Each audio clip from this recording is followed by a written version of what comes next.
Brother Stevie and Sister Jennifer up here, I asked Sister Lisa Ayers. Now, I'm a visual person, obviously. If you've been in Beckley any time and you drove down past the VA or you drove through that dip at the mall, you would see this billboard. Yeah. Lisa Ayers and James and Savannah, they started coming to our church early last year. Sister Lisa needed a miracle. She needed a kidney. And I know that James, her husband, would come up and he would get into prayer lines and he would say, please pray for Lisa. Please pray for Lisa.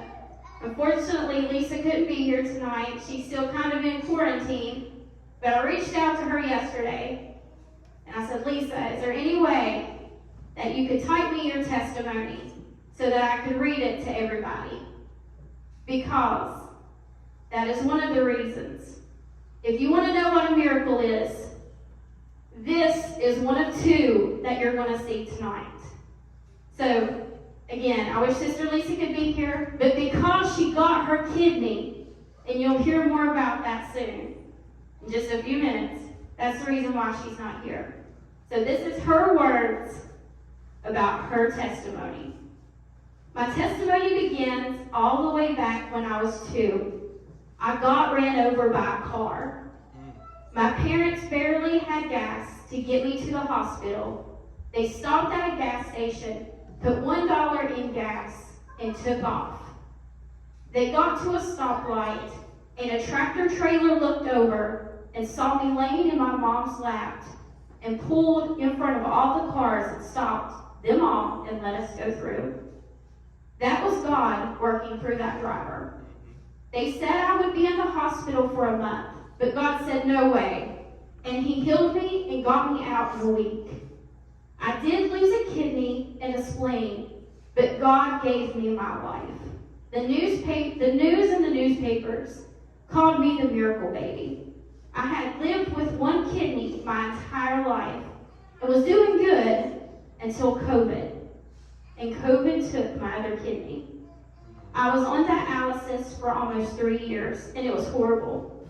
I was waiting and did lots and lots of tests to be put on the list for a kidney transplant. Then, to my surprise, this past April, I get a letter saying Charleston put me on their list. And on the evening, on July 30th, I was sitting at the table at my parents talking to them, and my phone rang. I thought it was my sister's husband's phone, so I answered it. This lady says, "Is this Lisa Ayers?" I said, "Yes, it is." And she says, "Well, Lisa, we think we may have a kidney for you." And she was telling me about the person it came from. It was a 44-year-old woman. And then she asked me, "Are you interested?" I was crying so hard I could barely talk, but I screamed out, "Yes, I am interested." She then says, "Now, it's not a for sure thing, but I will call you later and let you know." So I hung up and my dad said, "Lisa, go home and take your shower. Get your bags ready because I believe this is it." I really wasn't sure what to think, but I did go home and get my things ready. At 10 o'clock that night, I get the call. She says, "Lisa, we need you down here in the morning to get prepared for the transplant. And by the way, it's not one kidney, it's 2. I was speechless. I cried and cried, kept saying, "Thank you, Lord, thank you, Lord." I'm so thankful that He gave me once again another chance to live. God is so good. He got me through the surgery, and not only that, He is still working hard on me.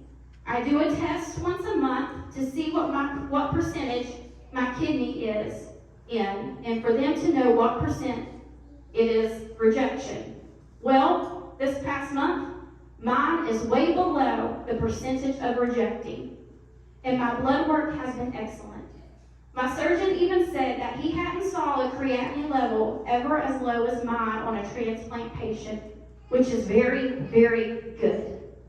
God never gave up on me, and I will never give up on Him.